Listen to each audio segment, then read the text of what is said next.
Bonjour, bonjour les amis, j'espère que vous allez bien en cette rentrée de septembre 2023.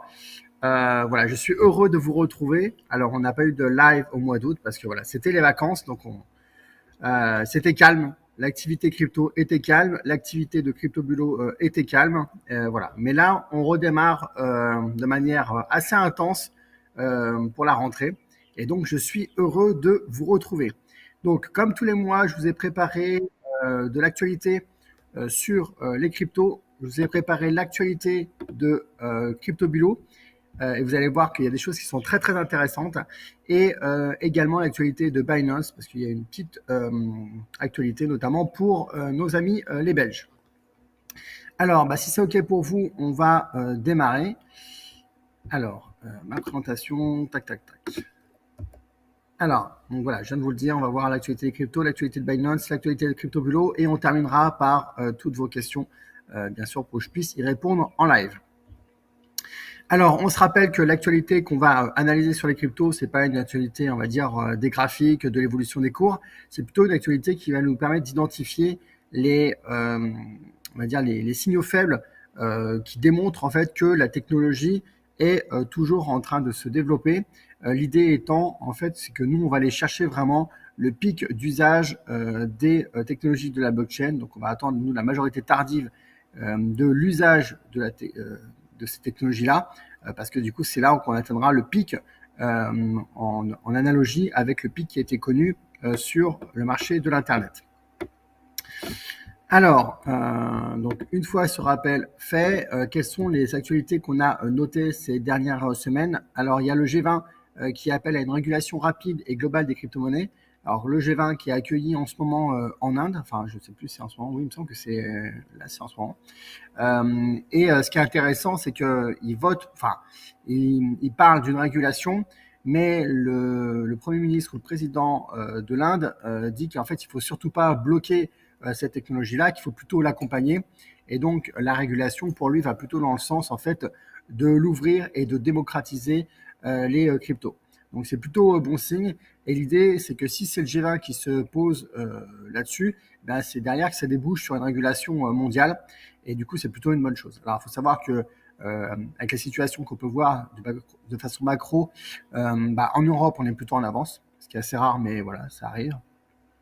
Et aux États-Unis, ils sont toujours en retard à cause de la SEC, ou qu'il y a des enjeux, on ne comprend pas trop en fait politiques, qui font que ça n'avance pas. Ensuite, deuxième actualité intéressante, c'est des tickets restaurants sur Ethereum.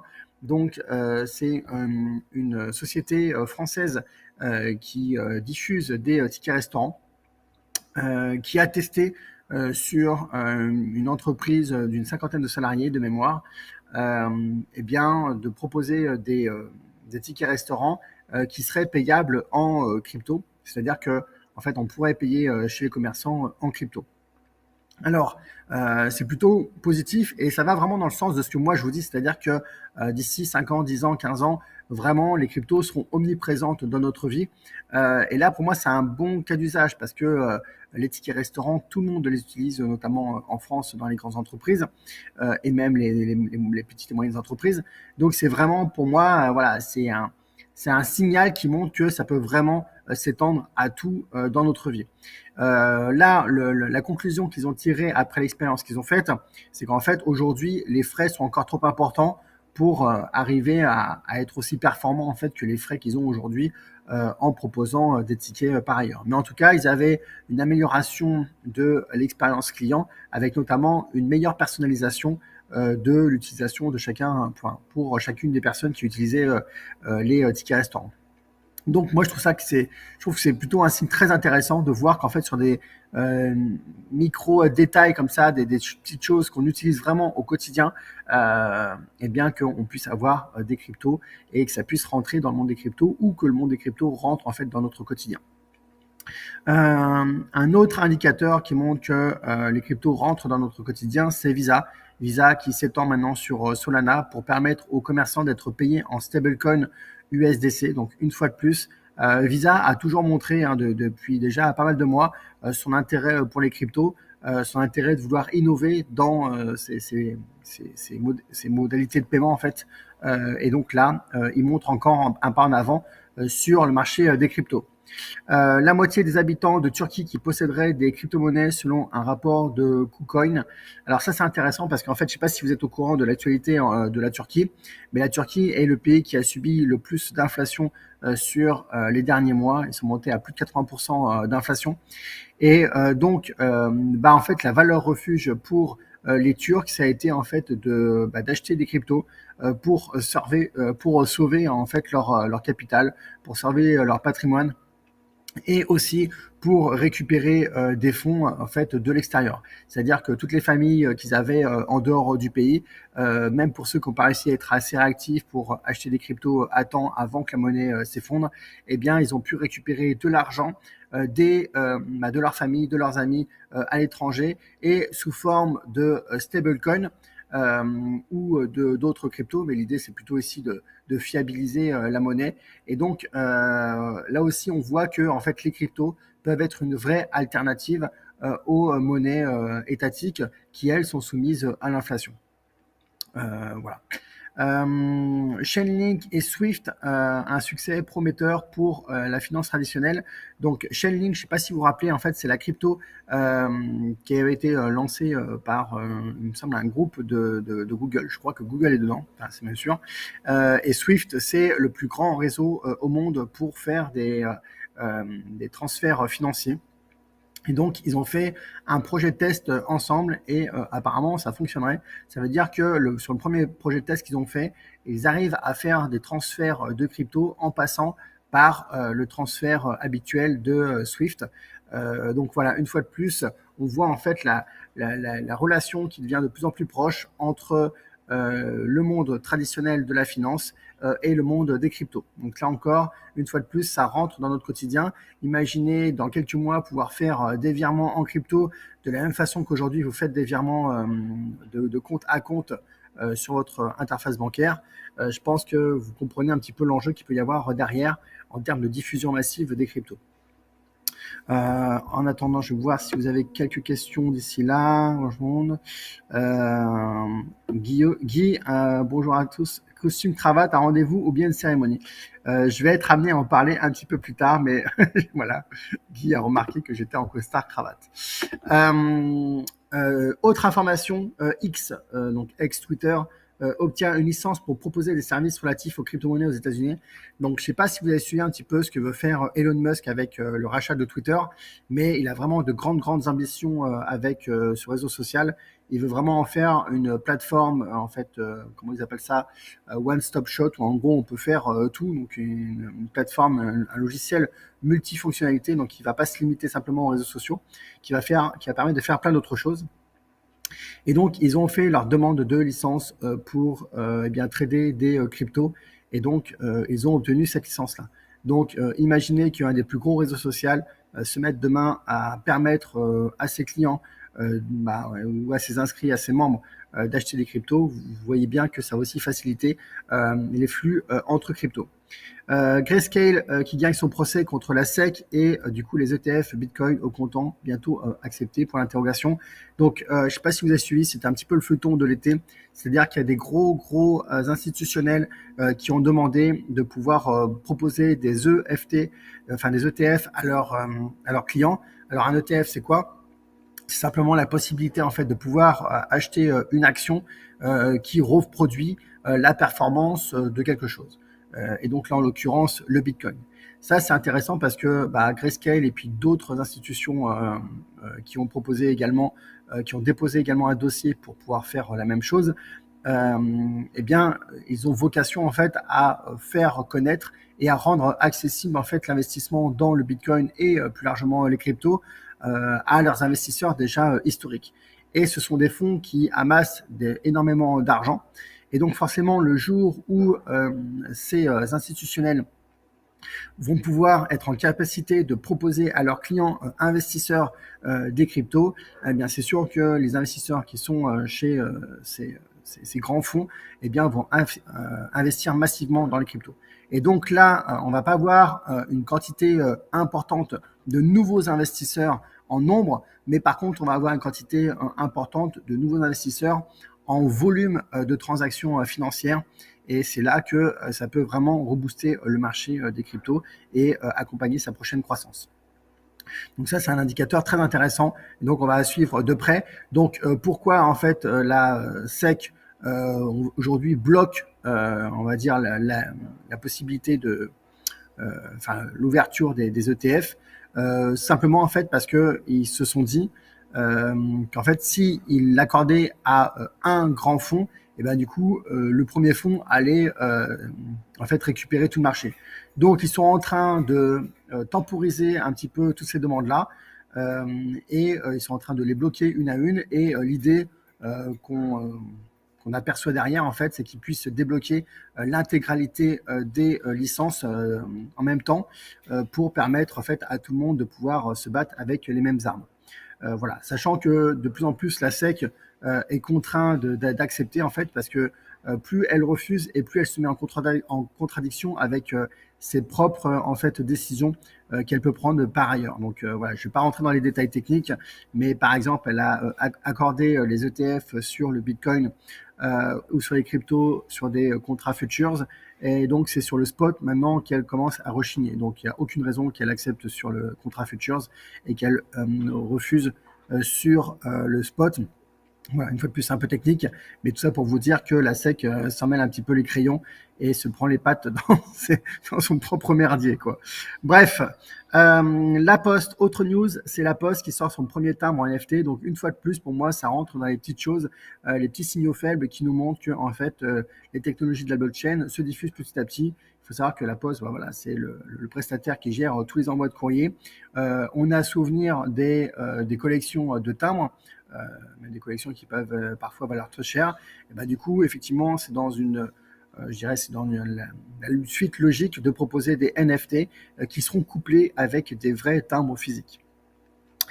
PayPal qui lance sa crypto, donc du coup c'est un pont attendu entre le Web3, donc le monde de la blockchain, et les monnaies fiat. Donc il faut savoir que PayPal est un des plus gros processeurs de paiement, et donc effectivement si PayPal à partir de dans quelques semaines, parce qu'ils sont déjà il me semble que d'ailleurs c'est déjà ouvert aux États-Unis, si dans quelques semaines, quelques mois, sur tous les pays où PayPal est disponible, vous pouvez acheter de la crypto, vous voyez bien aussi que ça va permettre de se diffuser massivement.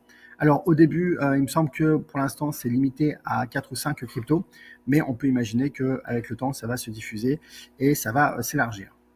Et enfin, une dernière information qui, là encore, pour moi, montre que les cryptos rentrent petit à petit dans notre quotidien, c'est des amendes automatiques. Alors voilà, c'est une fois de plus aussi pour vous rappeler que les cryptos, c'est pour le pire et le meilleur. Ça reste un outil. La question derrière, c'est qu'est-ce qu'on en fait. Donc il n'y a pas de valeur, il n'y a pas de bien ou de mal derrière une crypto, c'est juste un outil et derrière, après, c'est qu'est-ce qu'on va en faire. Et donc, du coup, en Chine, ils ont trouvé le moyen. Donc, il faut savoir que la Chine a déjà initié son yuan numérique depuis déjà quelques mois. Donc, c'était une des précurseurs sur le sujet. Et du coup, maintenant, elle a mis en place des amendes automatiques avec prélèvement forcé. Euh, du coup, donc imaginez, vous faites un excès de vitesse, vous avez l'euro numérique qui est raccordé à votre compte bancaire, et bien l'État a accès directement du coup à l'euro numérique, et donc il ponctionnerait directement l'amende, et donc vous n'auriez même plus besoin de la payer, vous n'auriez même plus besoin de faire de démarches particulières pour la payer, ça serait directement prélevé. En tout cas, c'est ce qu'a mis en place le gouvernement chinois pour les amendes, du coup, avec le yuan numérique. Donc voilà pour les infos. Je ne sais pas si vous avez des questions particulières avec ces infos. Bonjour à tous, c'est au sujet de Binance. Patricia, on va y revenir. Tac, tac, tac. J'ai vu que Visa a lâché Binance. Alors Visa, oui, a des. Alors c'est pas Visa qui a lâché Binance, c'est Mastercard, c'est l'autre. Mais on verra ça peut-être un peu plus tard. En fait, c'est pas. Alors Hélène, c'est pas un panier d'actions, hein, un ETF. Alors ça peut être un panier d'actions. Mais en fait, quand on achète un ETF, on n'achète pas un panier d'actions. On achète une action qui reproduit un panier d'actions. C'est quand même pas pareil. Par exemple, nous, on pourrait estimer que Crypto Bulo, on reproduit un panier d'actions, un panier des 30 premières actions des cryptos. Ce qui n'est pas le cas, puisqu'en fait, vous achetez chacune des actions. Donc, derrière un ETF, l'idée, c'est de se dire, bah, tiens, j'achète une seule action et sa performance est directement liée en fait au support qu'il y a derrière. Après, il faut faire attention parce que la problématique des ETF, c'est que parfois, ils sont backupés par des vrais actifs. C'est-à-dire que, par exemple, quand vous achetez un ETF du CAC 40, eh bien, il y a certains ETF du CAC 40 où derrière, le fonds de placement qui propose cet ETF-là achète bien dans les bonnes proportions les actions du CAC 40, mais il y a certains fonds qui, eux, en fait, simulent par un algorithme, en fait, la valeur du CAC 40. Donc, c'est pas la même chose. C'est pour ça que derrière les ETF, il y a toujours la problématique de savoir quel est le sérieux du fonds et comment les fonds justement qu'on injecte dans cet ETF-là sont backupés, c'est-à-dire sont sécurisés. Est-ce que j'ai un avis sur la monnaie numérique mondiale? Non, je n'ai absolument aucun avis là-dessus. Je pense que c'est des enjeux politiques qui nous dépassent, donc on ne peut pas faire grand-chose d'autre si ce n'est que de subir. Donc en fait, la règle de conduite que j'ai, moi, c'est que quand je dois subir les choses, je préfère ne pas m'en préoccuper et je préfère me préoccuper de ce sur quoi j'ai la maîtrise. Voilà pour, si vous avez d'autres questions, je vous propose qu'on les retraite à la fin, lors des questions-réponses. Comme ça, on aura plus de temps pour voir tout ça, sachant que j'ai un petit peu encore d'informations à vous transmettre. Notamment l'actualité sur Binance, donc on l'a un peu traité dans les questions-réponses, enfin dans les questions que vous avez commencé à poser. Donc l'information était sortie sur Cryptost. Binance suspend ses services en Belgique. Quelles sont les conséquences pour les investisseurs? Et pour nos amis belges, vous avez dû tout ce qui était août ou en tout cas la dernière quinzaine, la deuxième quinzaine d'août. Voilà. En gros, pour faire simple, Binance a perdu on va dire ses partenaires en Belgique pour pouvoir faire, enfin, n'a pas réussi à négocier avec le gouvernement belge pour pouvoir faire de la crypto en Belgique. Donc, ce qu'ils ont acté, c'est qu'en fait, ils arrêtaient de percevoir de la monnaie fiat et ils arrêtaient de transmettre de la monnaie fiat. Donc, ça veut dire que vous pouvez, en fait, continuer à récupérer votre argent. Ça, je crois que vous pouvez le faire. Euh, Vous pouvez, avec les cryptos que vous avez déjà sur Binance, vous pouvez continuer à travailler avec ces cryptos-là. En revanche, vous ne pouvez plus injecter de fonds. Voilà. Alors après, entre-temps, je crois qu'il y a eu une autre histoire ou un partenariat avec ou un bref quelque chose qui a été mis en place avec Binance Pologne, mais j'ai pas encore été rentré en détail par rapport à ça. Si vous êtes en Belgique, moi ce que je vous conseille c'est de basculer sur Kraken pour en fait retrouver les marges de manœuvre que vous aviez avant quand Binance pouvait tout faire. Alors là, ça ne veut pas dire que Binance se retire du marché belge parce qu'ils sont toujours en négociation avec le gouvernement, mais on a bien vu au fil des semaines que les niveaux de restriction étaient de plus en plus élevés. Donc, une fois de plus, moi, ce que je vous conseille, c'est de profiter du fait qu'on est compatible Kraken pour basculer sur Kraken. Et puis, si un jour, eh bien, Binance retrouve je dirais, de la capacité d'action en Belgique, bah, vous pourrez, si vous le souhaitez, rebasculer sur Binance. Sachant que mon hypothèse à moi, c'est qu'aujourd'hui, Binance joue la montre avec chacun des États dans lesquels ils sont installés en Europe. Ils font le maximum pour maintenir leur licence en France.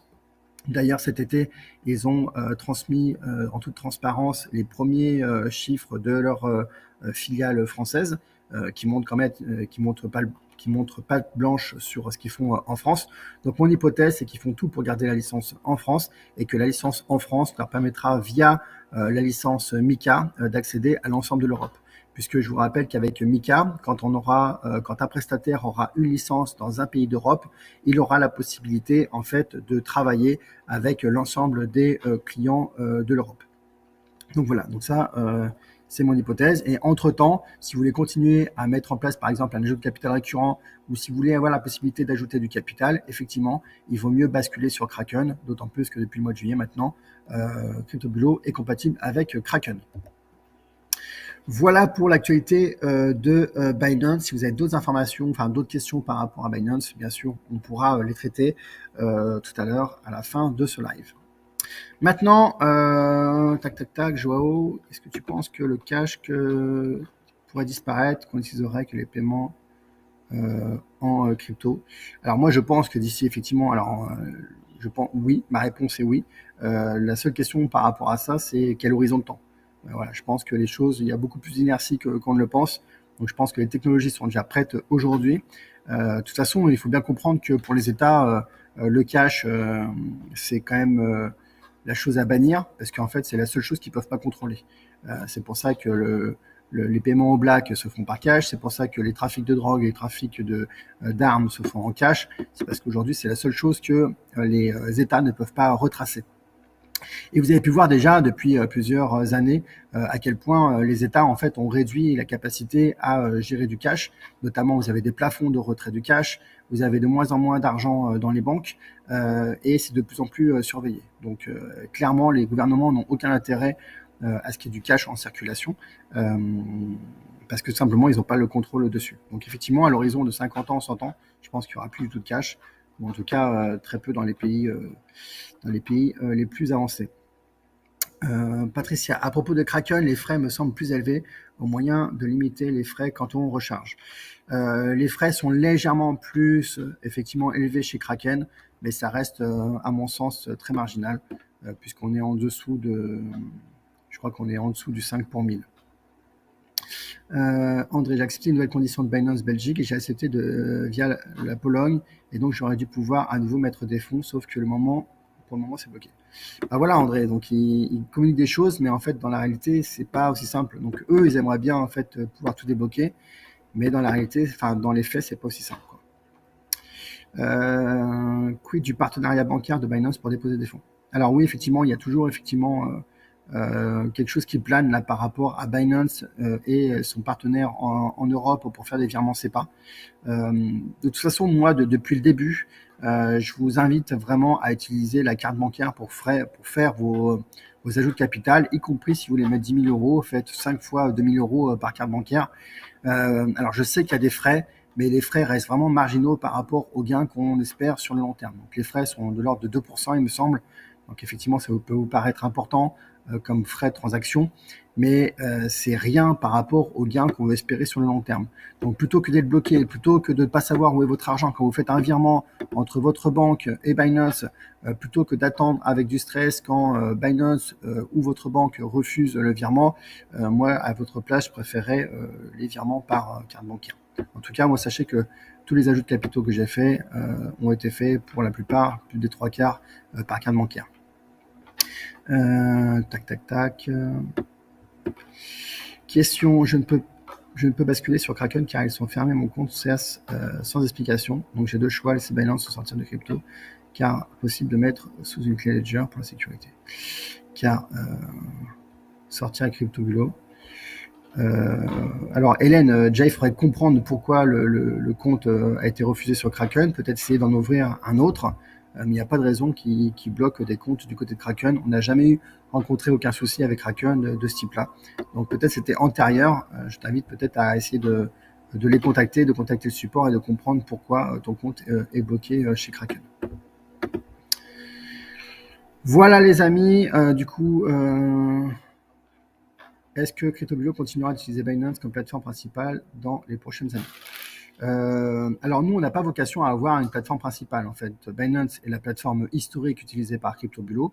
On n'a pas, après, maintenant qu'on est sur Kraken, je dirais c'est à l'utilisateur de faire son choix quand il s'inscrit à notre service.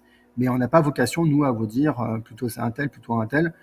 Comme je l'ai dit la dernière fois, quand on a annoncé l'ouverture de Kraken, j'ai dit qu'il y avait des avantages et des inconvénients qui étaient liés à Kraken. L'avantage, c'est qu'aujourd'hui, on a plus de visibilité effectivement sur la réglementation où aujourd'hui Kraken est moins embêté que Binance. Mais d'un autre côté, Binance aujourd'hui propose le plus de cryptos, donc je crois qu'on a 29 sur 30 cryptos, ou la plupart du temps on a 30 cryptos, et il arrive parfois qu'on en ait 29 sur les 30, alors que sur Kraken on en a que 20. Donc du coup avec Kraken, on est obligé de reproduire un nouveau top 30 qui s'éloigne un peu du top 30 de CoinMarketCap. Donc avec des cryptos qui sont un peu plus basses dans on va dire dans le classement. Donc c'est pas très grave puisqu'on arrive à reproduire un autre top 30. Donc la stratégie fonctionne de la même façon. Mais voilà. Donc nous, effectivement, à partir du moment où on est compatible avec Binance, on va continuer avec Binance. D'autant plus que on fait le focus sur Binance qui perd des marges de liberté dans les pays où il est, mais il faut savoir que Binance vient d'obtenir la première licence à Dubaï comme exchange. Et il y a également aussi un autre pays où ils ont obtenu, où c'est les seuls à avoir obtenu la licence pour faire exchange. Donc il y a aussi en fait Binance qui ouvre à côté des nouveaux pays et donc c'est aussi très encourageant. Donc moi je tire pas à boulet rouge sur Binance. Pour moi Binance fait ce qu'il peut et je pense qu'au bout d'un moment en fait, je pense aussi que les États en fait jouent la montre parce qu'ils n'ont pas intérêt à ce que les cryptos soient trop facilement accessibles en attendant que Mika soit là. Donc ils veulent vraiment que Mika soit en place, ils attendent que l'euro numérique soit en place et en gros ils essayent de retarder au maximum eh bien, la diffusion des cryptos d'ici là.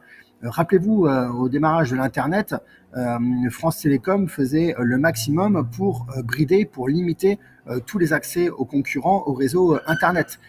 Voilà, donc au début, on était limité justement à France Télécom, où les autres devaient payer ultra cher des services à France Télécom et ils ne pouvaient pas monter leur propre structure, leur propre infrastructure réseau. Et ensuite, Free a commencé eux-mêmes à créer leur propre infrastructure et c'est là que les choses ont commencé à bouger. Mais les premières années, France Télécom en fait bridait le marché. Eh bien aujourd'hui, les États font la même chose. Ils brident le marché pour pouvoir, de leur côté, en fait, avancer leur pion et être en capacité de sortir rapidement l'euro numérique et de sortir rapidement la mise en place de la régulation MiCA.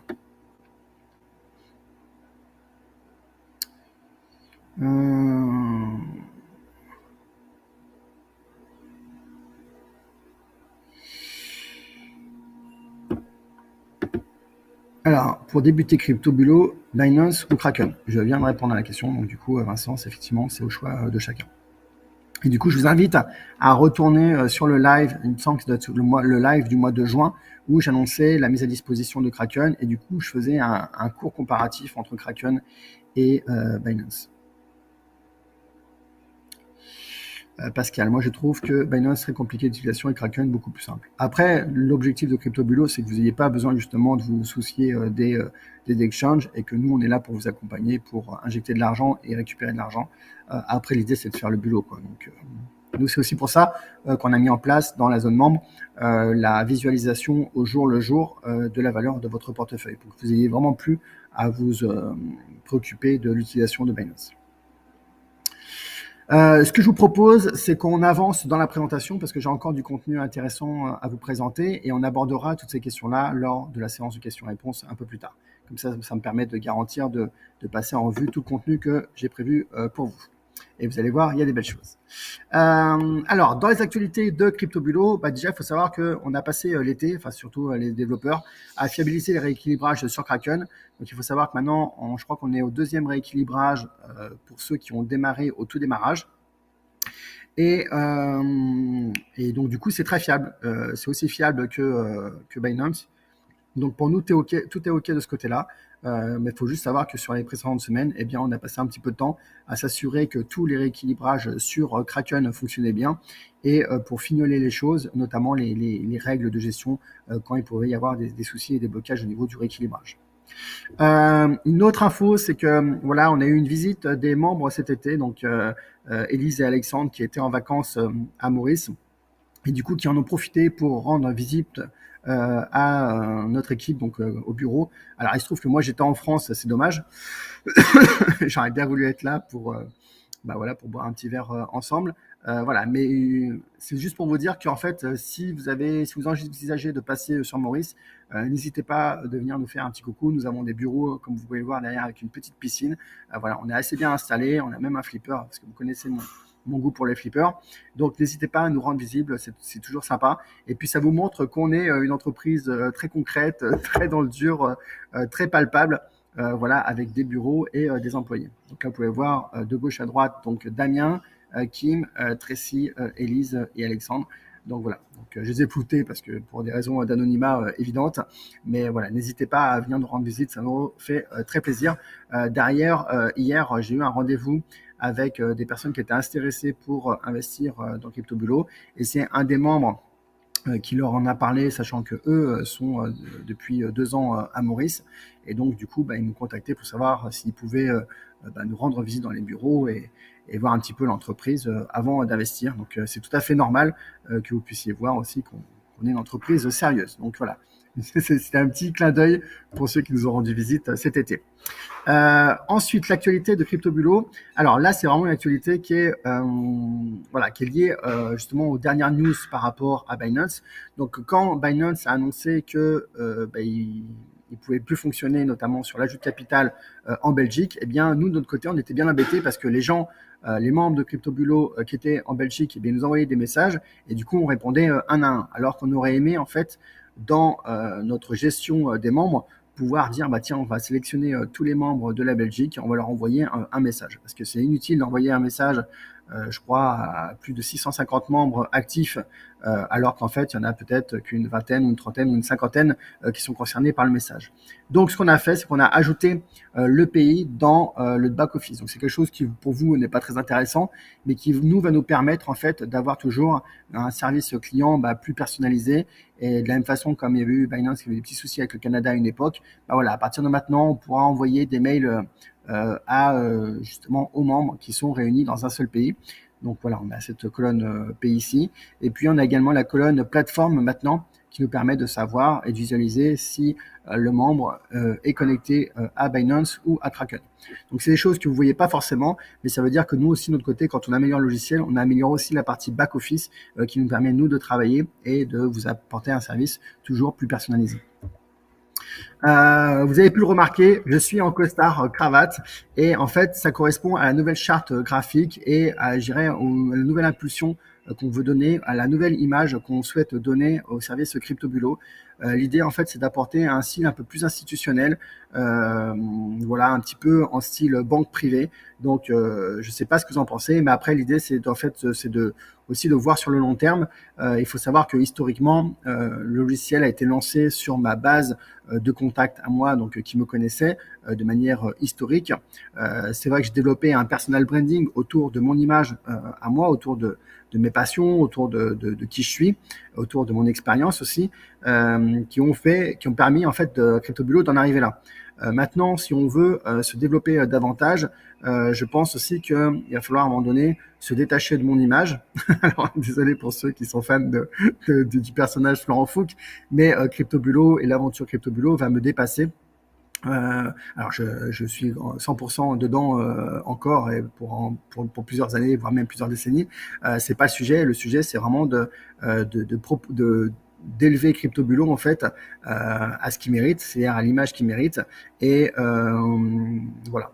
Et un élément en fait qui m'a amené à me questionner par rapport à ça, c'est que en fait les derniers partenariats qu'on a fait, c'était avec des newsletters financières où on voyait qu'en fait le niveau des personnes qui étaient présentes était à un niveau plus avancé, était aussi à un niveau avec plus de capital à faire travailler. Et il faut savoir aussi que le mois dernier, on a eu le record du membre en capital, puisqu'il y a un membre qui a mis 100 000 euros de capital sur le logiciel CryptoBulot. Donc tout ça, en fait, m'a amené, moi, à me poser des questions et à revoir en fait ma copie et à revoir justement l'axe marketing de CryptoBulot. Et donc l'idée, c'est plus de nous présenter comme un service institutionnel de type banque privée pour aussi voilà, avoir que le sérieux en fait de notre proposition transpire davantage et qu'on soit de moins en moins comparable avec les choses qui se proposent sur Internet, parce que sur Internet, il y a de tout. Et c'est aussi beaucoup d'influenceurs qui sont très jeunes qui peuvent être amenés à proposer des services sur les cryptos. Donc, nous, on ne porte pas de jugement par rapport à ça, mais simplement, on souhaite se détacher et on souhaite du coup augmenter, améliorer la valeur perçue également, et ça passe également par l'image. Donc voilà, donc je ne sais pas quel va être votre retour à vous qui êtes membre historique, mais en tout cas, c'est un choix qui a été fait récemment. Maintenant, plus important pour vous, attendez, je vais juste rapidement voir les réactions que vous avez par rapport à ça. Donc, je reviendrai peut-être plus tard sur la partie Kraken et Binance.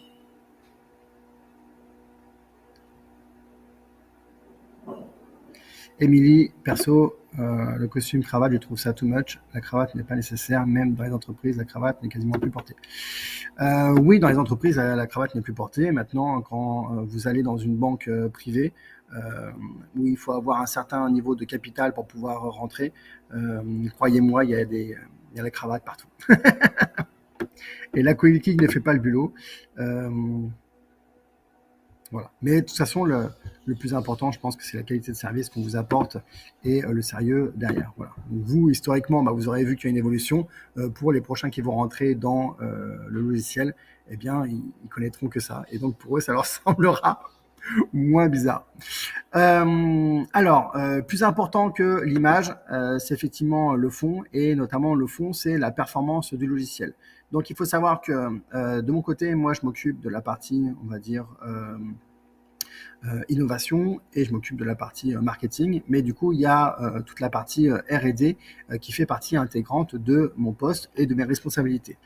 Et du coup, je continue en permanence à réfléchir à ce que je pourrais mettre en place, toujours dans la logique et la philosophie de CryptoBulot, c'est-à-dire simple et efficace, qui pourrait améliorer les résultats.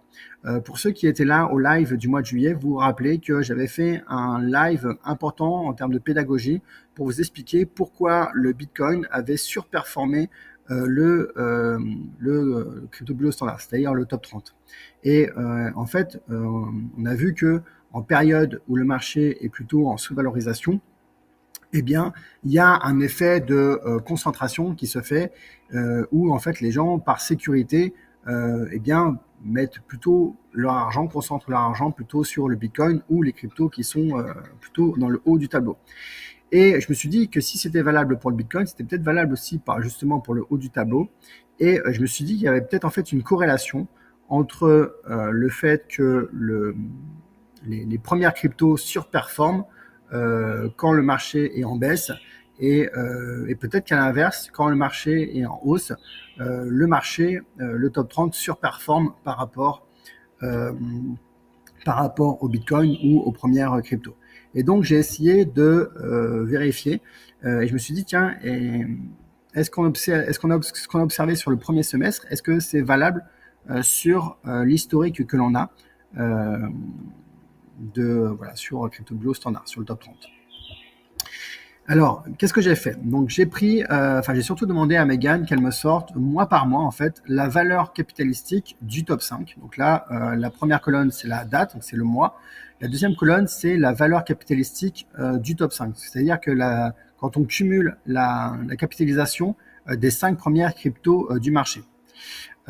Ensuite, ici, on va pas faire attention pour l'instant à la troisième colonne. Quatrième colonne, c'est la valeur capitalistique du top 6 au top 30, c'est-à-dire les 25 cryptos qui suivent le top 5. Donc là, on a l'évolution en valeur capitalistique. Et derrière, ici, donc ce que j'ai fait, c'est que en fait, j'ai mis est-ce qu'on est sur cette période-là en surperformance ou est-ce qu'on est en sous-performance? C'est-à-dire que je me suis appuyé ici sur les points qui est ici. Donc vous voyez que de août 2016 à ici, je me rappelle plus, ça doit être mars 2018 ou février 2018, on était en surperformance. Sur cette période-là, on est en sous-performance. Et donc c'est ça que j'ai reproduit ici, surperformance et sous-performance. À la fin d'une période complète de surperformance et de sous-performance, ce que j'ai fait, c'est que j'ai calculé la variation de la valeur capitalistique. Et donc, on voit que sur cette première phase hyper haussière, on est à plus 2971% sur le top 5, alors que sur le top 6 à top 30, on est à plus 19122%. Donc, on voit bien que ici, la performance du top 6 à top 30 est bien meilleure. On voit 19 000 au lieu de 2900, est bien meilleure sur le top 6 à top 30 que sur le top 5. Donc, c'est pour ça que comme c'est meilleur, j'ai mis ici en vert et j'ai mis en orange que c'était moins bon. Donc, voilà. Ici, le mois suivant, il y avait une sous-performance. Donc, j'ai calculé l'évolution entre ce mois-ci et le mois précédent. On arrive à moins 49%, alors que là, on était à moins 44%.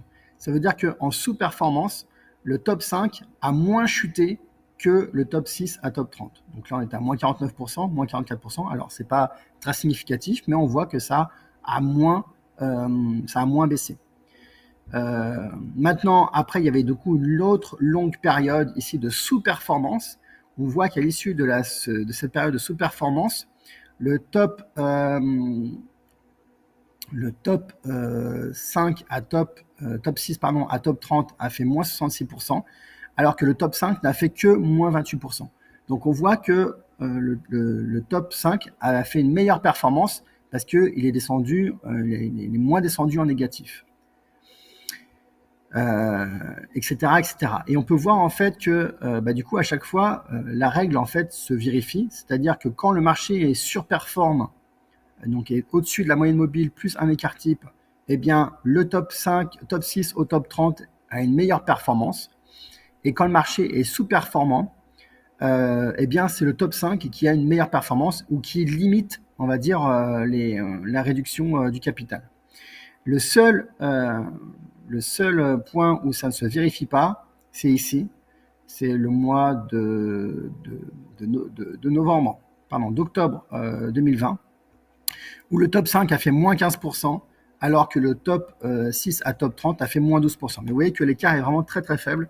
Mais ça veut dire qu'en fait, il y a eu 10 changements de sous-performance à surperformance. Et sur les 10 changements, il n'y a qu'une fois où l'hypothèse que j'ai émise, en fait, ne s'est pas vérifiée. Du coup, je me suis dit, bon, bah, c'est quand même intéressant. Et ce qu'on va faire maintenant, c'est qu'on va regarder mois par mois ce qui se passe. Parce que là, vous voyez que je suis sur des grandes tendances. L'idée, c'était de voir, en fait, de vérifier, faire une première validation de mon hypothèse. Maintenant, qu'est-ce que cela donne mois par mois? Eh bien, du coup, ce que j'ai fait, c'est que j'ai testé, en fait, si le marché était surperformant.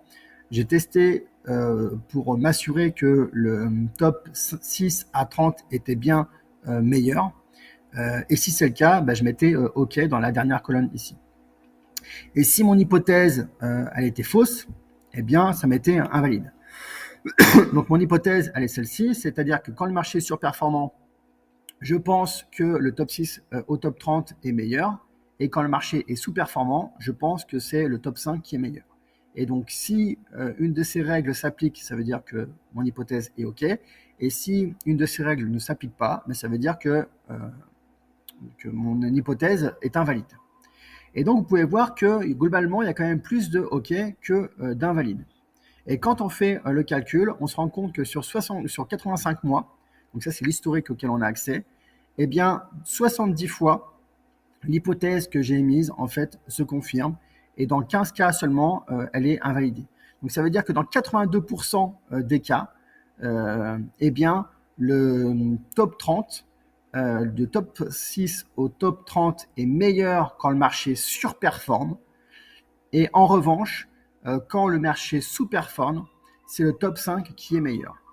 Et donc, du coup, je vous invite à réfléchir à ce que ça peut amener en fait comme conclusion. Mais la conclusion, vous l'avez compris, c'est que l'idée, c'est qu'en fait, on pourrait améliorer l'efficacité de la stratégie crypto-bulot en s'appuyant toujours sur la moyenne mobile exponentielle plus un écart type, puisque ça nous permet déjà de définir le crypto-bulot tempéré. Donc, c'est déjà un calcul que l'on fait, nous, de notre côté. Et on pourrait se définir qu'à partir du moment où on est en sous-valorisation de marché, comme par exemple en ce moment, on basculerait sur le top 5 et on attendrait de repasser en survalorisation du marché pour rebasculer sur le top 30. Et de cette façon-là, on pourrait augmenter de manière très significative les résultats de la performance. Alors, je vous dis qu'on pourrait améliorer de manière très significative, mais aujourd'hui, je n'ai pas encore évalué. Donc là, c'est un premier jet qu'on a fait pour valider que en fait, notre hypothèse était bonne. Maintenant, ce qu'on va faire dans les prochaines semaines, c'est qu'on va travailler de notre côté pour faire davantage de simulations et de voir en fait quelle est l'amélioration qu'on va apporter, sachant que je vous rappelle que sur l'historique qu'on a, sur le backtest qu'on a, sur les 6 ans et demi, on est sur du x82, quand le marché des cryptos, le top 30, a fait lui x29. Donc peut-être qu'on va monter à x100, je ne sais pas. Je vais pas, je vais pas donner le résultat avant parce que je ne le connais pas, mais en tout cas, c'est très très encourageant pour la suite. Voilà par rapport à ça. Est-ce que vous avez des remarques?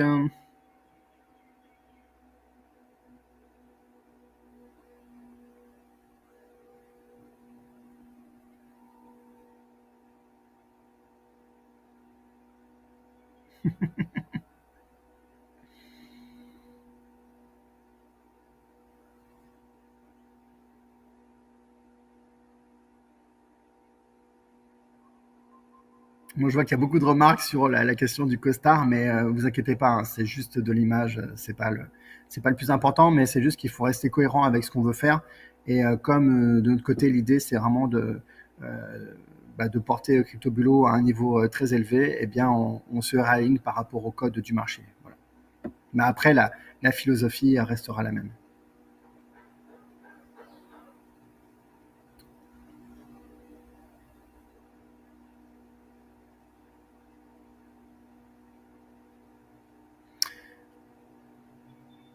Voilà, donc je vois que vous avez plutôt des réactions plutôt positives par rapport à cette analyse. Donc voilà, donc nous on va continuer à avancer de ce côté-là. En tout cas, c'est une très belle piste qu'on a trouvée là. Et j'espère qu'elle vous réjouit. Donc du coup, dans les améliorations à venir, eh bien, il y a cette nouvelle version, donc du coup, qui sera le Crypto Bulo dynamique, donc tempéré dynamique, avec un ajustement du top en fonction de la situation de marché. Et puis il y a d'autres fonctionnalités, d'autres améliorations qui sont dans le pipe de projet, avec notamment la personnalisation des devises, c'est-à-dire qu'on va pouvoir permettre à chaque membre de personnaliser la devise de conversion de l'USDT dans sa synthèse, parce que de manière historique, on met dans la synthèse en fait l'équivalent en approximatif en euros, mais certainement qu'au Canada, ça ne les intéresse pas trop d'avoir de l'euro en comparatif. Donc l'idée, effectivement, c'est de pouvoir de nouveau améliorer toujours le service qu'on vous propose. Également, à terme, il y aura un support chat pour que vous puissiez accéder au support par chat via la zone membre, toujours pour avoir un accès plus direct au support client. J'ai une autre idée d'amélioration de la performance de la stratégie. Donc, ça sera un service qui sera optionnel cette fois-ci, parce que vous verrez qu'il sera pas vraiment totalement aligné. En fait, ce sera vraiment un choix que chacun pourra faire d'appliquer ceci. Mais voilà, je vous en dis pas plus, mais en tout cas, sachez que j'ai encore d'autres idées derrière d'amélioration de la stratégie, donc vraiment sur la performance pour améliorer la performance et les résultats de CryptoBulo. Process de succession, donc ça c'est quelque chose qu'on a déjà évoqué. C'est effectivement certains d'entre vous nous ont émis le souhait de savoir un petit peu comment mettre en place des choses pour eh bien, leur succession, si voilà, en cas de décès. Et puis c'est quelque chose qui est ressorti aussi pas mal aujourd'hui dans vos questions, c'est la problématique des exchanges versus possibilité de garder ces cryptos sur un cold wallet. Donc sachez que de notre côté, on travaille sur une version cold wallet, c'est-à-dire qu'on va proposer un service de stockage physique des cryptos. En revanche, ce service de stockage physique des cryptos va induire une complexité beaucoup plus importante de notre côté en termes de gestion, en termes de logistique, et surtout ça va entraîner en fait un surcoût au niveau des transactions. Pourquoi? Parce qu'en fait, en plus des transactions qui vont se passer lors du rééquilibrage, eh bien, il y aura des frais de transaction de la clé Ledger vers l'exchange et de l'exchange ensuite en rapatriement vers la clé Ledger. Donc c'est pour ça que ce service-là sera proposé aux membres qui auront plus de 20 000 euros de capital, 20 000 dollars de capital, pardon, tout simplement pour amortir le surcoût des transactions et de la gestion logistique que l'on va avoir par rapport à ça. En tout cas, voilà, si c'est un sujet qui vous intéresse, sachez qu'on travaille dessus. Et aussi, je dois vous faire part du fait que il y avait quelques-uns d'entre vous qui nous demandaient de pouvoir placer en earn les cryptos entre deux rééquilibrages. On se rend compte en fait que les idées d'amélioration que l'on a de notre côté peuvent améliorer la performance de manière beaucoup plus importante que le earn sur les cryptos, notamment Crypto Bulo Dynamique dont je viens de vous parler et le Crypto Bulo Booster avec un X parce que c'est un projet X pour le moment, c'est un projet secret.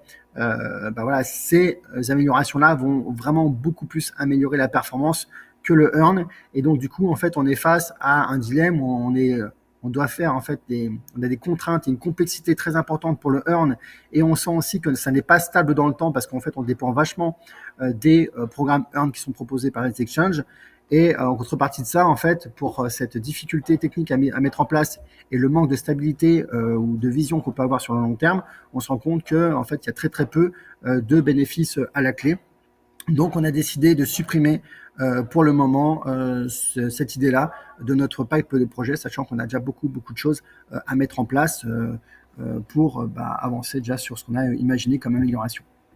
Donc voilà les amis, maintenant si vous reste des questions, écoutez, je suis là pour y répondre. Si elles sont un peu plus haut et que vous souhaitez que j'y réponde et que je n'y ai pas répondu, n'hésitez pas à les copier, coller ou à les reposer parce que ça va être compliqué pour moi de remonter dans le fil historique de toutes les questions. Philippe, j'avais cette intuition depuis que je suis investisseur crypto, mais tes chiffres sur le long terme le confirment. Voilà, parfait. Invalides sont tous en surperformance. Oui. Excellente analyse, merci Joao. Après, il faut que le marché ne fluctue pas trop pendant le mois, si j'ai bien compris. C'est pas la question en fait. Nous, David, on se soucie pas de savoir si le marché fluctue ou pas beaucoup. C'est pas important pour nous. Nous, ce qu'on regarde, c'est vraiment le long terme. Mais du coup, les analyses qu'on réalise pour justement améliorer la stratégie, eh bien, elles se font également sur le long terme. Sophie, bonne idée, ça fait plaisir de voir que CryptoBulo peut évoluer vers de meilleures performances. Bien sûr, on y travaille, on y travaille. Déjà, en fait, il y avait la toute première version, c'était sur le top 30. Ensuite, il y a eu CryptoBulo tempéré, qui était déjà une grosse amélioration. On est passé de x29 à x83. Là, je pense qu'on va encore passer à un joli gap. Donc, effectivement, notre objectif, c'est toujours d'améliorer la performance de la stratégie. Mais toujours dans l'idée aussi de rester très aligné sur la philosophie, c'est-à-dire de rester simple et efficace. Et vous avez vu que le calcul il est relativement simple et efficace. C'est top 5 et top 26 à top 30. Donc voilà. Patricia, merci pour toutes ces informations enrichissantes et positives. Quelle belle rentrée. Merci Patricia. Bravo pour le boulot accompli pour améliorer notre perf. Sylvano. Voilà. Merci Sylvano pour ce retour. Très bien, cette amélioration. Frédéric, que je suis déçu, je vous aide sur Binance, que j'essaie de mettre 300 € ou 1000 € avec carrément qu'un visa international, la poste ça échoue et la poste dit n'avoir aucune trace de la tentative de transaction qui échoue systématiquement sans me demander le code de validation. Je ne suis sûrement pas le seul. Qu'est-ce qui se passe? Que faire? Alors là, Frédéric, j'avoue que je ne sais pas trop. Il faudrait vous rapprocher du support client pour voir s'ils ont déjà eu le cas de figure avec un autre membre qui aurait la poste. Après, rien ne vous empêche de créer un autre compte dans une autre banque, par exemple une néobanque, où ça peut être plus rapide pour obtenir une nouvelle carte et pouvoir faire le paiement. C'est pas du luxe d'avoir plusieurs banques. Moi, personnellement, j'en avais pas mal quand j'étais en France. Maintenant, j'ai beaucoup réduit parce que je suis à Maurice. Mais c'est pas du luxe d'avoir plusieurs banques pour justement vous permettre d'avoir plus de marge de manœuvre. Alors Thierry, j'ai posé la question à un avocat spécialisé si je pouvais travailler avec Binance France plutôt que Binance Pologne. Il me répond Binance a choisi la Pologne et non la France car la société française sert de société intermédiaire. Ok, mais j'ai pas d'avis là-dessus, Thierry. Nous, le sujet, c'est vraiment CryptoBulo. Après, on essaie de voir au mieux comment vous pouvez interagir avec Binance. Mais voilà. Après, je pense que c'est que ça soit juridique ou pas. Si Binance décide que quand on est en Belgique, il faut passer par la Pologne, je pense qu'ils vont l'obliger, quoi. Et ça sert à rien d'aller dire au support, d'un point de vue juridique, je peux passer par la France. Je pense que ça va. En tout cas, c'est pas. Ils vont pas faire des cas particuliers juste pour répondre, juste pour satisfaire quelques clients belges, quoi.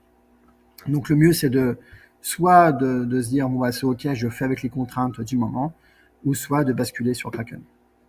Et je vous invite même pour ceux qui pour ceux qui le souhaitent, je vous invite à prévoir un plan B en fait, à ouvrir un compte Kraken, même si vous ne mettez pas d'argent dessus. Au moins vous aurez un compte Kraken et le jour où vous souhaiterez basculer sur Kraken, eh bien vous pourrez le faire de manière beaucoup plus rapide et beaucoup plus fluide que si vous deviez créer un compte à ce moment-là, quoi. Alors, Nicolas, pour Binance Belgique, on peut acheter des USDT sur une autre plateforme et les transférer sur Binance, c'est encore permis. Alors oui, bien sûr, Nicolas a tout à fait raison. C'est tout à fait possible, par exemple, d'acheter de l'USDC ou de l'USDT sur Kraken et ensuite de transférer vos cryptos de Kraken vers votre compte Binance. Bien sûr, il est tout à fait possible de faire des transferts de cryptos d'un exchange à l'autre. Donc oui, ça c'est tout à fait possible. Mais c'est sûr que ça vous rajoute une complexité. Et nous, on ne pourra pas vous accompagner sur ce type de transfert parce qu'en fait, aujourd'hui, nous, on limite le support uniquement à Kraken et Binance parce que bien évidemment, on ne peut pas former tout le support à tous les échanges disponibles aujourd'hui, quoi. Rachel, comment passer sur CryptoBulo tempéré? Alors, il faut savoir que tous les membres sont automatiquement sur CryptoBulo tempéré, donc c'est quelque chose qui s'active automatiquement sur le logiciel quand on est connecté. On est à combien depuis le 1er janvier 2023? Alors, j'en ai aucune idée, Davy, puisque je suis vraiment dans une logique long terme. En revanche, vous devriez pouvoir trouver ces résultats-là sur le replay du précédent live, donc le live du mois de juillet, où justement j'ai fait une analyse sur la performance entre justement la contre-performance du crypto-bulot par rapport au Bitcoin. Après, je renouvelle ce que je vous ai déjà dit à l'époque, c'est que vous pouvez vraiment drastiquement améliorer la performance de votre placement en mettant en place un ajout de capital récurrent. Parce que, comme je vous l'ai présenté lors du dernier live, l'ajout de capital récurrent peut transformer certaines périodes déficitaires en périodes bénéficiaires. Donc, c'est un réel boost en fait qui permet de vraiment réduire le coût d'acquisition des cryptos et donc sur le long terme d'avoir une meilleure performance. Philippe, quelle est la différence entre Kraken et Kraken Pro? J'en ai aucune idée.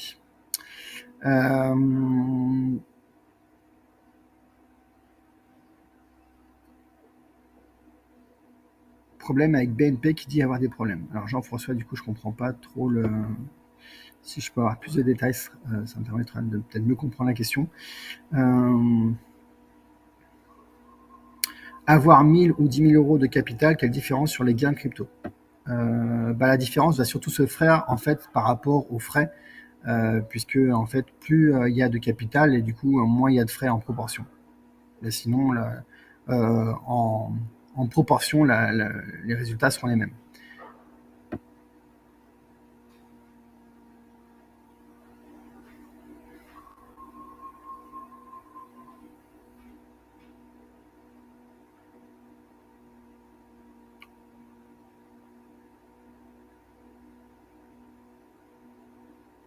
Nicolas, dans le cas de la France, faut-il ouvrir déjà le compte Kraken pour anticiper les problèmes juridiques? Alors, certains des membres l'ont fait. Donc voilà, c'est à la discrétion de chacun, c'est au souhait de chacun, mais il faut savoir que certains membres l'ont déjà fait. Voilà. Donc soit l'ont fait pour avoir un plan B ou le jour où ça pourrait se corser pour Binance si ça venait à se corser, ce que je ne crois pas trop, soit pour directement en fait tout transférer sur Kraken parce qu'ils ont plus confiance déjà aujourd'hui en Kraken qu'en Binance. Du coup, Catherine, ça répond également à votre question.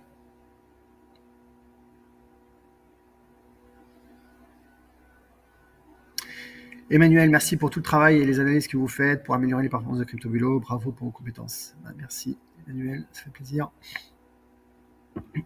Alors, Christelle, Coinbase sur CryptoBulo sur Coinbase a-t-il été envisagé?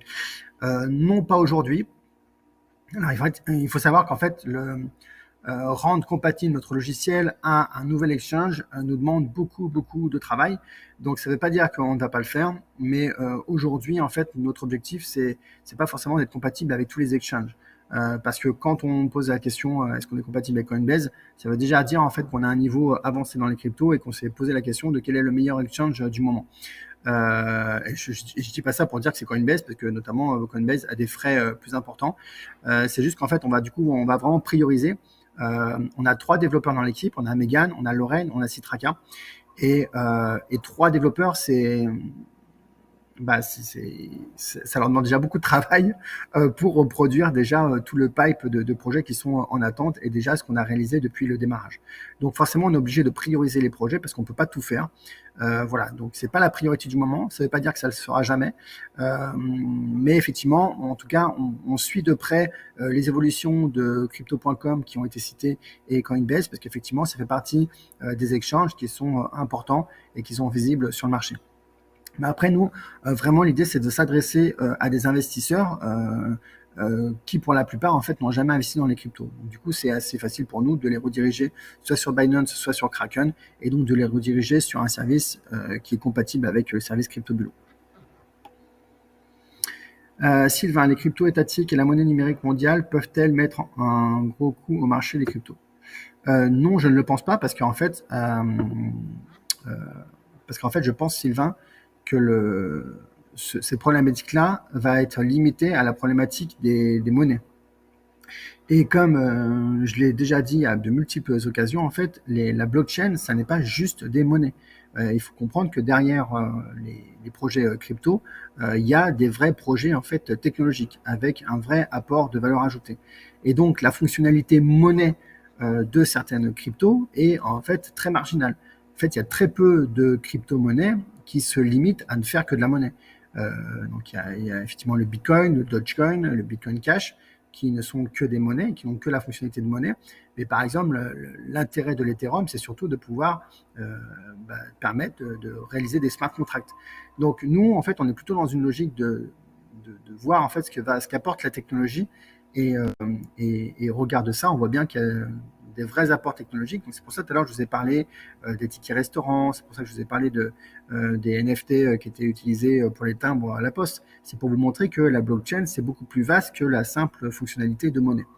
Donc voilà. En revanche, effectivement, il peut y avoir à un moment donné une friction des États à voir que les monnaies qui ne sont pas étatiques soient plus utilisées que les monnaies étatiques. Mais on en est encore loin aujourd'hui, et c'est à mon avis pour ça aussi qu'ils essayent de jouer la montre en mettant un coup de boost sur la sortie de leur monnaie numérique et dans le même temps en limitant les prestataires des exchanges pour limiter la diffusion des cryptos auprès du grand marché. Nicolas, bravo pour le backtesting, top 5 et top 26. Super beau boulot. Merci Nicolas. Patricia, j'aimerais bien trouver un moyen de recharger quand l'euro USD est plus haut pour avoir plus d'USDT. Oui, alors une fois de plus, Patricia, c'est aller chercher les optimisations comme ça à la petite semaine. Je comprends, hein, quand on voit les fluctuations qu'il peut y avoir entre l'euro et le dollar, je comprends que ça puisse avoir un intérêt. Nous, par exemple, ici à Maurice, il y a eu un écart de 20% entre le moment où on est arrivé il y a 7 ans bientôt et aujourd'hui. Donc effectivement, c'est des grosses fluctuations. Mais si on attend toujours en fait la fluctuation qui est à notre avantage, eh bien en fait on finit par rater le train, quoi. Donc une fois de plus, l'optimisation que vous allez pouvoir gagner sur une semaine ou 2 semaines en attendant le bon timing pour acheter les USDT par rapport à la valeur de la devise de l'euro, ça va être très très marginal par rapport aux gains potentiels sur le moyen et long terme qu'on peut obtenir avec CryptoBulo. Donc essayez d'oublier les petits gains comme ça que vous pouvez faire à court terme avec des présupposés que vous avez, parce que en fait le risque est plus important en fait de passer à côté une grosse performance sur le long terme.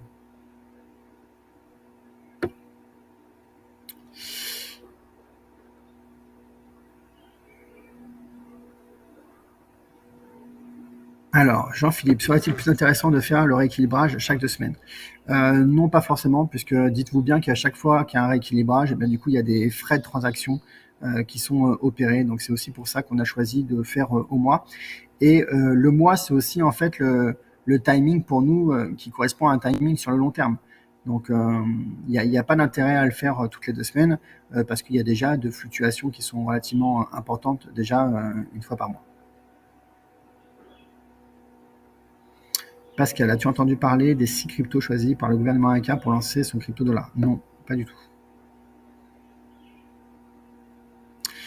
Hélène, la clé Ledger pour un capital de 20K, 20 000 dollars est-il déjà possible? Alors non, pas encore. C'est pour ça que je l'ai mentionné dans les améliorations à venir. C'est quelque chose sur lequel on travaille. Donc les process sont déjà un petit peu beaucoup formalisés de notre côté. C'est juste que d'un point de vue logistique et en termes de gestion, ça va nous prendre encore un petit peu de temps à mettre ça en place. Il faut qu'on fasse des tests en interne sur quelques comptes, on va dire, de bêta-test.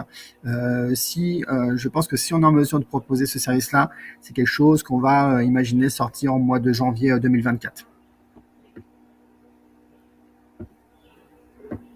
Jérôme, la concentration basique se concentre sur les achats de crypto-monnaies, tandis que la version Pro offre des fonctionnalités supplémentaires pour les traders expérimentés, comme une interface avancée et des produits réduits. Ok, merci Jérôme pour cette information.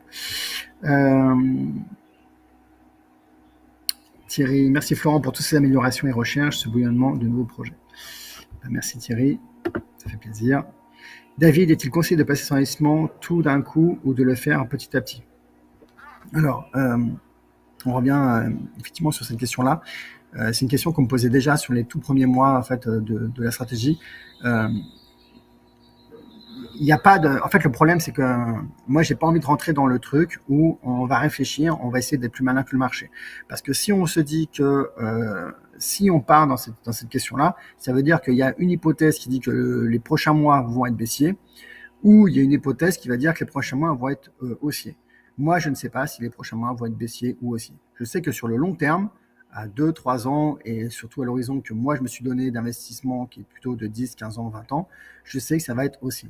Donc du coup, moi, mon objectif, c'est de raisonner en termes de long terme. Donc en termes de long terme, pour moi, ça change pas, ça change rien à court terme. À court terme, si je mets, par exemple, si j'ai 10 000 euros de capital, je vais mettre mes 10 000 euros de capital. Mais ce qui est sûr, c'est que euh, il vaut mieux mettre en place, je dirais, le capital qu'on veut mettre et après se donner à la limite de la marge de manœuvre pour mettre en place un ajout de capital récurrent. Mais même l'ajout de capital récurrent, si vous me donnez de la marge de manœuvre, par exemple, admettons que vous avez 10 000 et vous mettez 8 000 euros tout de suite et du coup vous vous dites, bah tiens, je vais mettre 200 euros par mois pendant 10 mois pour arriver aux 10 000, bah, je vous conseillerais quand même de poursuivre au-delà en fait, des 10 mois. Parce que l'objectif de l'ajout de capital récurrent, c'est vraiment, une fois de plus, d'être sur le long terme. Donc voilà, donc je ne peux pas répondre à cette question-là, David, parce qu'en fait, si je réponds à cette question-là, ça veut dire qu'on présuppose que le marché va être baissier. Parce qu'effectivement, si le marché va être baissier, il vaut mieux mettre petit à petit.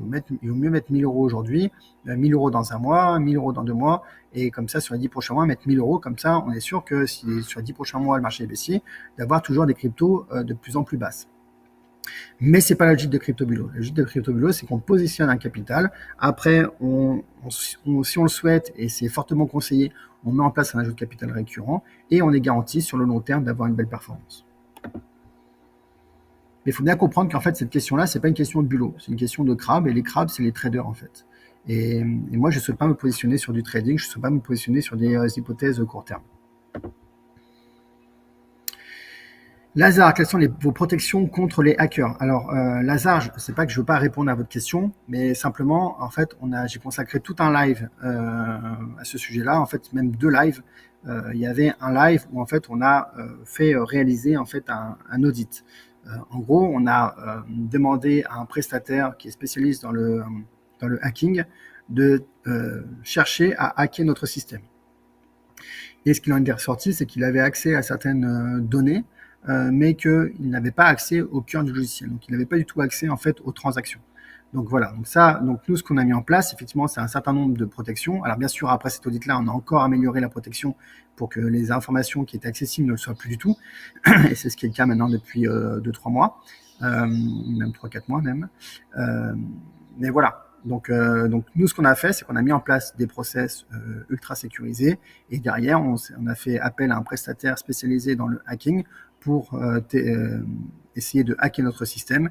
Et il en est ressorti qu'en gros, on était plutôt bon, on était plutôt sécurisé et du coup, on a augmenté encore le niveau de sécurisation à la suite de ça. Mais Lazare, je vous invite à retourner dans l'historique des lives. Ça doit être le live du mois de mai, il me semble. Avril ou mai, avril, mai, juin, par là. C'est à ce moment-là qu'on a communiqué en fait sur à la fois le fait qu'on allait faire lancer cette prestation-là et ensuite on a donné des résultats. Après, les résultats qu'on a donnés ne sont pas très détaillés pour la simple et bonne raison que si on détaille les résultats, on donne aussi un petit peu des... on met à découvert justement notre système de sécurité, ce qui peut être plus simple derrière pour identifier des failles.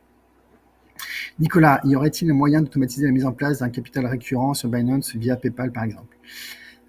Alors, Binance n'accepte pas PayPal de mémoire. En revanche, on peut mettre en place un ajout de capital récurrent via carte bancaire. Et si la carte banque et voilà. Et après, il me semble que dans PayPal, on doit pouvoir connecter une carte bancaire au compte. Et donc, du coup, quand il n'y a plus d'argent sur le compte PayPal, ça prend sur la carte bancaire. Donc, il doit y avoir un système comme ça. Mais en revanche, on ne peut pas faire l'inverse. On ne peut pas connecter une carte bancaire qui derrière prend sur PayPal. Je pense, je n'ai pas souvenir que PayPal propose des cartes bancaires. Pourquoi mon capital sans ajout de capital est moins élevé aujourd'hui que quand je suis entré dans CryptoBulo? Alors en fait, sur la zone membre, vous avez effectivement un onglet évolution qui vous permet de suivre l'évolution de votre capital. Et donc, si vous avez mis en place un ajout de capital récurrent, eh bien, ça montre la progression de votre capital avec l'ajout de capital récurrent. Et donc, ce qu'on a fait, c'est qu'en fait, on a prolongé l'évolution de votre capital si vous n'aviez pas mis en place d'ajout de capital récurrent. Ce qui fait que ceux qui ne mettent pas d'ajout de capital récurrent, en fait, ont les deux mêmes courbes au même endroit, mais ceux qui mettent en place un ajout de capital récurrent voient leur capital augmenter. L'idée derrière ça, c'était de vous montrer qu'en mettant en place un ajout de capital récurrent, vous avez une bien meilleure performance que si vous n'aviez pas mis d'ajout de capital récurrent. Et vous avez sur le côté gauche la valeur en capital, mais ce qui est le plus important, c'est le graphique de droite où vous avez le nombre de crypto-bulots standards qui sont comptabilisés. C'est-à-dire, ça va vous permettre de quantifier le nombre de cryptos que vous avez. Parce que même sur une période qui est baissière où votre capital va diminuer, comme vous avez rajouté du capital, eh bien, ça vous a permis de racheter des nouvelles cryptos. Donc, vous avez beaucoup plus de cryptos dans votre portefeuille et vous les avez rachetés à un moindre prix. Ce qui fait que vous avez un potentiel de croissance qui est beaucoup plus important que ceux qui n'ont pas mis en place d'ajout de capital récurrent. Et c'est pour ça que ça booste vraiment la performance. Donc voilà, j'espère, Sylvain, que ça répond à votre question. Pascal, j'ai mis en place un virement permanent à partir de Kraken, de ma banque, Crédit Mutuel vers Kraken, et tout se passe bien. Bon, bah voilà. Donc, merci Pascal pour ce témoignage. Comme ça permet de voir qu'il y a des belles choses qui se passent. Voilà les amis, du coup ça fait 1h15 que je suis avec vous, on a balayé tous les sujets. Écoutez, si vous avez plus de questions, je propose qu'on s'en arrête là. Et de toute façon, on se retrouve dans un mois, donc rendez-vous le deuxième mercredi du mois pour ce live mensuel pour vous bien raconter quelles sont les actualités du marché des cryptos et également pour vous donner les actualités de CryptoBulo et donc les améliorations que l'on a apportées. Patrice, donc dernière question que je vais prendre. Comme capital récurrent, puis-je par moi-même alimenter mon compte à la fin du mois? Oui, Patrice, c'est possible, mais une fois de plus, tout ce qui est automatisé et tout ce qui est fait de manière automatique et on va dire récurrente est plus fiable dans le temps qu'un ajout comme ça de manière temporaire de temps en temps. Rappelez-vous que si vous faites des ajouts de capital de manière incohérente dans le temps avec des sommes plus ou moins importantes, eh bien votre management de votre capital va influer de manière plus importante sur la performance que la stratégie en elle-même. Donc c'est pour ça qu'il faut vraiment éviter ces choses-là.